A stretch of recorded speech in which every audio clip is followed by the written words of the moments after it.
மக்கள் தொலைக்காட்சி அன்பர்கள் அனைவருக்கும் அடியேனின் அன்பு வணக்கங்கள். எம்பெருமான் முருகனின் தனிப்பெரும் கருணையினாலே அருணகிரிநாதப் பெருமான் இயற்றிய கந்தர் அனுபூதியினுடைய சிறப்பினை பற்றி ஒவ்வொரு நாளும் கந்தனும் கவசமும் என்கிற தலைப்பில் பார்த்து வருகிறோம். அந்த வகையிலே இன்றைக்கு 39வது பாடலினுடைய சிறப்பினை பற்றி பார்க்க உள்ளோம். மாயேள் சனனம் கெட மாயை விடா மூயேடனை என்று முடிந்திடுமோ கோவே குரமின் கொடிதோள் புணரும் தேவே சிவசங்கர தேசிகனே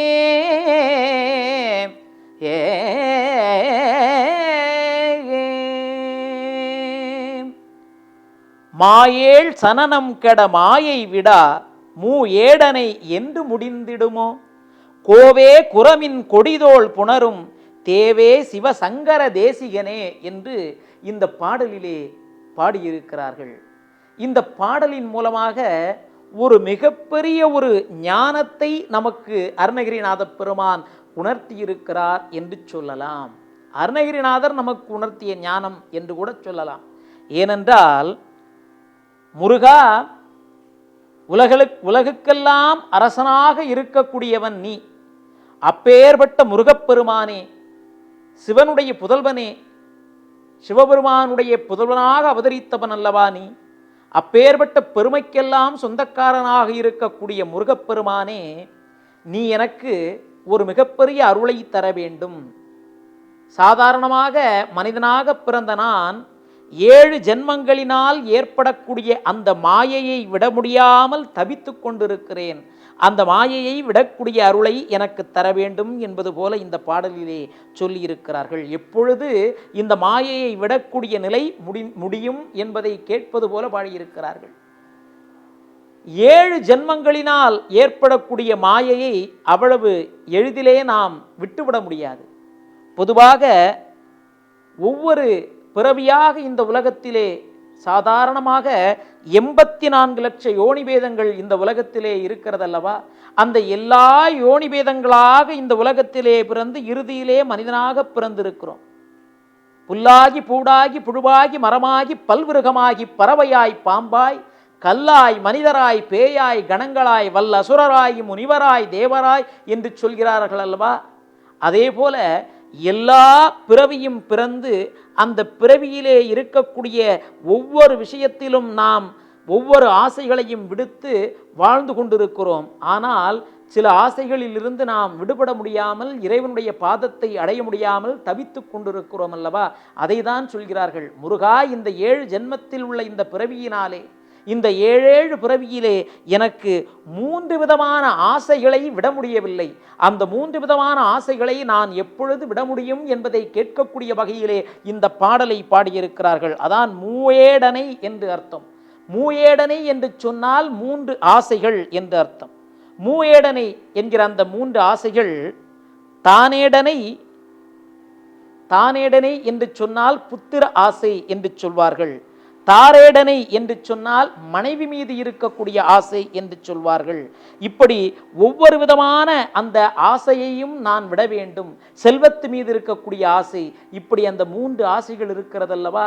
அந்த ஆசைகளை விடுத்து நான் உன்னுடைய பாதத்தை சரணாகதி அடைய வேண்டும். அந்த ஆசைகளை நான் எப்பொழுது விட முடியும் என்று கேட்கக்கூடிய வகையிலே இந்த பாடலை பாடியிருக்கிறார்கள். அதுதான், ஒரு மனிதன் அவன் 1000 பவன்களை சேர்த்து வைத்திருந்தான், தங்கங்களை சேர்த்து வைத்திருந்தான். அவனுக்கு ஒரு குழந்தை, ஒரு மனைவி, வாழ்க்கை வாழ்ந்து கொண்டிருக்கிறார்கள். திடீரென்று அந்த ஊரிலே மிகப்பெரிய வெள்ளம் வந்து விடுகிறது. உடனே அந்த மனிதன் என்ன செய்கிறான் என்று சொன்னால், தான் சேர்த்து வைத்திருந்த அந்த நகைகளை எல்லாம் ஒரு மூட்டையிலே கெட்டிக்கொண்டு தன்னுடைய குழந்தையை ஒரு தோளிலும் அந்த நகையை ஒரு தோளிலும் தூக்கி கொண்டு தன்னுடைய மனைவியை தன்னுடைய கையிலே பிடித்து கொண்டு அந்த வெள்ளத்திலே அந்த ஊரை விட்டு வேறு ஊருக்கு செல்வதற்காக நடந்து கொண்டிருக்கிறான். வெள்ளம் அதிகரித்து கொண்டே வருகிறது. சரி, இன்னும் இந்த 3 பொருட்களிலே நாம் ஒவ்வொன்றையும் கையிலே பிடித்து கொண்டு போனோம் என்று சொன்னால் இந்த கரையை கடக்க முடியாது. ஆகையினாலே என்ன செய்வது என்று பார்த்தான். வேறு வழி இல்லாமல் கஷ்டப்பட்டு அவன் சேர்த்தான் என்று நினைத்து கொண்டிருக்கக்கூடிய அந்த தங்கங்களை எல்லாம் அந்த ஆற்று வெள்ளத்திலே விட்டுவிட்டு மனைவியையும் குழந்தையையும் கொண்டு சேர்கிறான். ஆனால் மீண்டும் வெள்ளம் அதிகரிக்கிறது. அவனுக்கு யாரை இதிலே விட்டுவிட்டு நாம் செல்ல வேண்டும் என்கிற அந்த ஒரு எண்ணம் தெரியாமல் யோசித்து கொண்டிருக்கிறான். உடனே அந்த மனைவியை அங்கே விடுத்து குழந்தையை மட்டும் கொண்டு செல்கிறான். குழந்தையை கொண்டு சென்றவன் மீண்டும் வெள்ளம் அதிகரித்து கொண்டே இருக்கிறது. குழந்தையும் கொண்டு அவனால் செல்ல முடியவில்லை. இறுதியிலே குழந்தையையும் விடுத்து அவன் தனியாக செல்கிறான். தனியாக அந்த கரையை கடக்கிறான். ஆகையினாலே வெள்ளம் அதிகரிக்க அதிகரிக்க அவனுடைய வாழ்க்கையிலே எதையும் சேர்த்து வைத்து கொண்டு அவனுக்கு நடக்க முடியவில்லை அந்த வெள்ளத்திலே. அதுபோல நாமும் வாழ்க்கையிலே பொன்னையும் பொருளையும் மனைவியையும் மக்களையும் சேர்ந்து எப்பொழுதும் வாழ்ந்து கொண்டிருக்க முடியாது என்பதை மிக அருமையாக இந்த பாடலிலே சொல்லியிருக்கிறார்கள். ஆகையினாலே பொன்னை சேர்ப்பது, நிலத்தை சேர்ப்பது, பொருளை சேர்ப்பது என்கிற ஆசையெல்லாம் விடுத்து, செல்வத்தை சேர்க்க வேண்டும் என்கிற அந்த ஆசையெல்லாம் விடுத்து, முருகா உன்னை அடையக்கூடிய அந்த ஞான நிலையை நீ எனக்கு தர வேண்டும். அப்படி இந்த 3 வகையான ஆசைகளை நான் எப்பொழுது முடிக்க முடியும் என்கிற வகையிலே இந்த பாடலை பாடியிருக்கிறார்கள். இந்த பாடலின் மூலமாக நாம் அறிந்து கொள்ள வேண்டுவது என்னவென்று சொன்னால், இன்றைக்கு நாமெல்லாம் சொத்துக்களை சேர்க்க வேண்டும், சுகங்களை சேர்க்க வேண்டும், பொன்னும் பொருளும் சேர்க்க வேண்டும் என்று நினைத்து வாழ்க்கையிலே ஓடி ஓடி வாழ்க்கையை வீணாக கழித்து கொண்டிருக்கிறோம் அல்லவா? நாம் சேர்க்கக்கூடிய இந்த ஒவ்வொரு பொருட்களும் நமக்கு என்றும் நிரந்தரமாக இருக்கக்கூடியதல்ல. ஒரு மழை வந்து விட்டது என்று சொன்னால் நாம் இருக்கக்கூடிய இந்த வீடும் பொருளும் நம்மை விட்டு எப்போது வேண்டுமானாலும் மாய்ந்து விடலாம். ஆகையினாலே இந்த மாயையாக இருக்கக்கூடிய இந்த பொருட்கள் மீது இருக்கக்கூடிய இந்த ஆசைகளை எல்லாம் விடுத்து, முருகா உன்னுடைய பாதத்தை சரணாகதி அடையக்கூடிய அந்த நிலையை நீ எனக்கு தர வேண்டும் என்ற வகையிலே இந்த பாடலை பாடி நமக்கு மிகப்பெரிய ஞானத்தை உணர்த்தி இருக்கிறார்கள். ஆகையினாலே நாமும் முருகனின் பாதத்தை சரணாகதி அடைய வேண்டும் என்கிற எண்ணத்தோடு மட்டும் வாழ்ந்து அவரை சரணாகதி அடைவோம். முருகனின் தனிப்பெரும் கருணையை பெறுவோம். நன்றி, வணக்கம்.